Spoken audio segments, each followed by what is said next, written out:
అత్తయ్య వాటర్.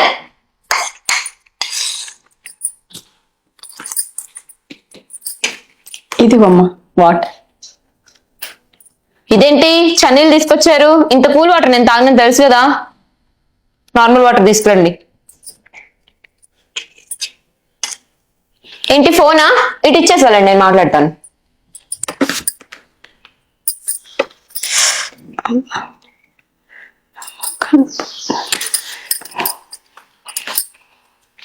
వదినా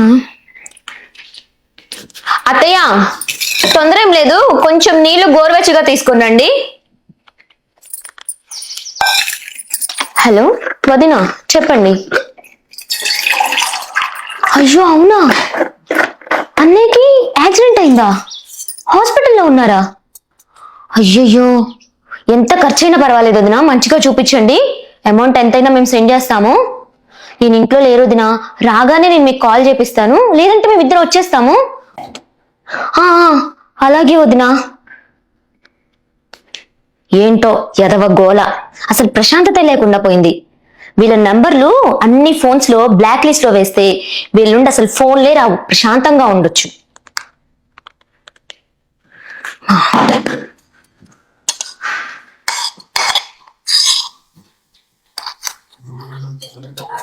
ఇదిగోమ్మా.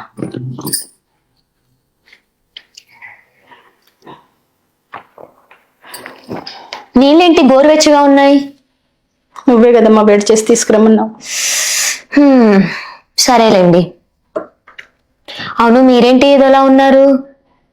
మనసేం బాగాలేదమ్మా, ఎందుకు అమ్మాయికి ఫోన్ చేసి మాట్లాడాలనిపిస్తుంది. కొంపదీసి ఫోన్ చేస్తారా ఏంటి? వదిన ఫోను పాడైపోయింది, నేను నిన్ననే మాట్లాడాను, అంతా బానే ఉన్నారంట, ఫోన్ బాగు చేపించగానే మీకు ఫోన్ చేస్తా అన్నారు. అలాగే మీరు ఈ విషయానికి కంగారు పడి ఈయన కంగారు పెట్టమాకండి.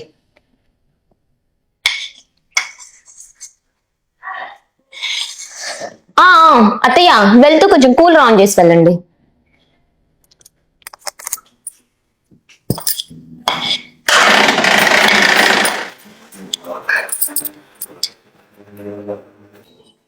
సరే సరే సరే ఓకే. ఏంటండి అర్లీగా వచ్చేసారు? తొందరగా అయిపోయింది, వచ్చా. ఏం రాకూడదు ఏంటి? అలా కాదు, అయినా మనము ఈవినింగ్ పార్టీకి వెళ్ళారు రెస్టారెంట్ లో, గుర్తుందా? గుర్తుంది, నీ ఫ్రెండ్ బర్త్డే, ఎలా మర్చిపోతాను? నేను మర్చిపోయినా నువ్వు గుర్తు చేస్తావు కదా. సరే ఇప్పుడు వస్తాను, ఒక నిమిషం ఫ్రెష్ అయ్యి.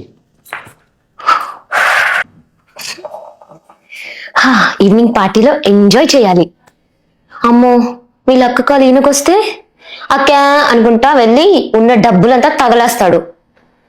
ఈయన ఫోన్లో కూడా ఆమె నెంబర్ బ్లాక్ చేస్తే సరిపోతుంది.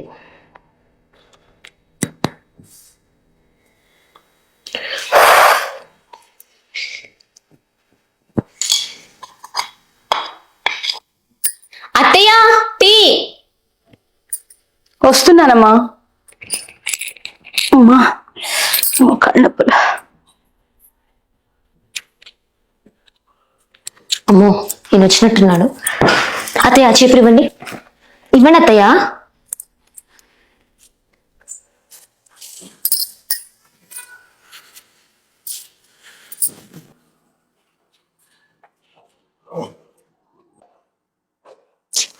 సంగీత, చేత కావట్లేదని చెప్పావు కదా, ఈ పనులను ఎందుకు చేస్తున్నావు?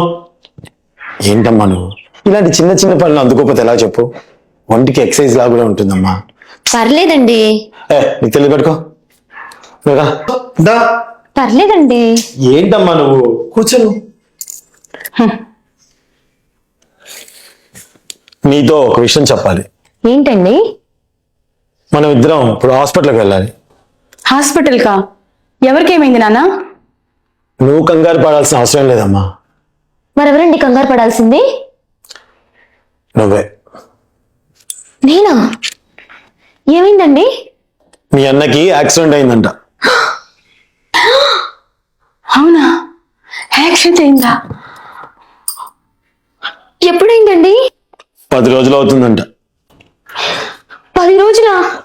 నాకెవరూ ఒక ఫోన్ కాల్ కూడా చేయలేదండి. అదేంటి, 10 రోజుల నుంచి వాళ్ళు ఫోన్ ట్రై చేస్తూనే ఉన్నారంట. నీ ఫోన్ ఏమో బిజీ బిజీ అని వస్తుందంట, ఫోన్ కూడా కలవట్లేదు అంటున్నారు. అలా చెప్పారేంటి మరి? నా ఫోన్ కలవట్లేదా?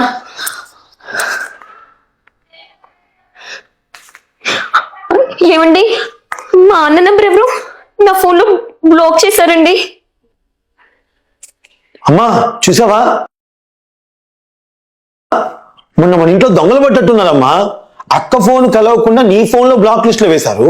అక్క ఫోన్ నాకు రాకుండా ఉండడం కోసం నా ఫోన్ లో కూడా అక్క నెంబర్ బ్లాక్ లిస్ట్ లో వేశారు. సంగీత వాళ్ళ అన్న నెంబర్ కలవకుండా కూడా తన ఫోన్ లో వాళ్ళ అన్న నెంబర్ బ్లాక్ లిస్ట్ లో వేశారంట. అయ్యయ్యో, ఎంత ఘోరం జరిగింది సంగీత. నిజం చెప్పండి, మా అన్న నెంబర్ బ్లాక్ లిస్ట్ లో వేసింది మీరే కదూ? నేనెందుకు బ్లాక్ లిస్ట్ లో వేస్తాను? నాకేం అవసరం? నేను మీ ఫోన్లో మీ అమ్మ ఫోన్లో మీ అక్క నెంబర్ కలవకుండా బ్లాక్ లిస్ట్ లో వేశానని మీరు కూడా ఇలా చేశారు కదండి. బ్లాక్ లిస్ట్ లో వేశావు.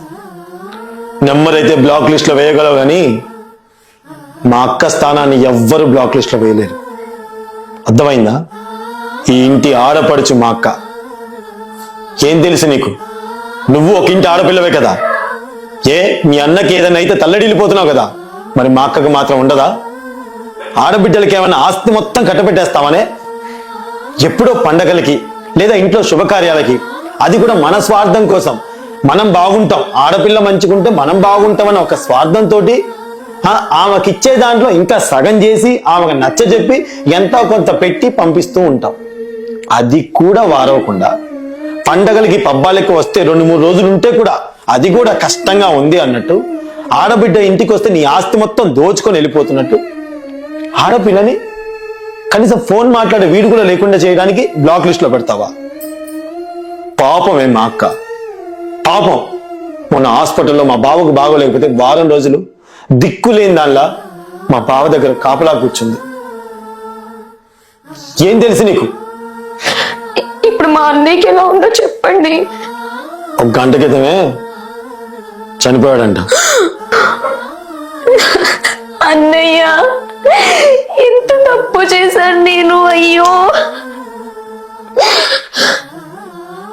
ఏమండి, నన్ను క్షమించండి, నన్ను మా అన్న దగ్గరికి తీసుకెళ్ళండి. అత్తయ్య, నన్ను క్షమించండి అత్తయ్య. ఆడపడుచులంటే ఆస్తంతా హరించుకుపోతారని అనుకున్నాను కానీ వాళ్ళు కూడా నాలాగా ఆడపిల్లలని అన్న మంచి కోసం ఆలోచిస్తారన్న విషయం గ్రహించలేకపోయాను. నన్ను క్షమించండి అత్తయ్య. ఏమండి, త్వరగా నన్ను మా అన్న దగ్గరికి తీసుకెళ్ళండి. చూడు సంగీత, ఏ ఆడపిల్ల అయినా సరే అన్నదమ్ములకి పుట్టింటికి మేలు జరగాలని కోరుకుంటుంది. తనకి అత్తింట్లో ఎంత కష్టం వచ్చినా తొందరపడి పుట్టింటికి చెప్పదు, ఎందుకంటే నా వాళ్ళు ఎక్కడ బాధపడతారో అని. అటువంటి ఆడపిల్లని బాధ పెట్టడం ఎప్పటికీ మంచిది కాదు, గుర్తుపెట్టుకో. నీకు ఈ బుద్ధి రావాలనే మీ అన్నకి యాక్సిడెంట్ అయిందని చెప్పాను. వాడికి ఏం కాలేదు, వాడు బాగానే ఉన్నాడు. పోయి పని చూసుకో. అత్తయ్య, నన్ను క్షమించండి అత్తయ్య. కొందరి మూర్ఖత్వం వల్ల బంధాలకి బంధుత్వాలకి దూరమైన వాళ్ళు ఎంతో మంది ఉంటారు. అలాంటివి జరగకుండా ఉండాలని మా ఈ ప్రయత్నం. కల్పిత పాత్రలతో కల్పిత కథతో మీ ముందుకు వచ్చామండి. ఇది కేవలం కల్పిత కథ మాత్రమే. మనసుని కదిలించే కథలు ఈ ఫేస్బుక్ పేజీని ఫాలో చేయండి. మరిన్ని మంచి కథల్ని ఆస్వాదించండి. నేను మీ చందు. నమస్కారం అండి.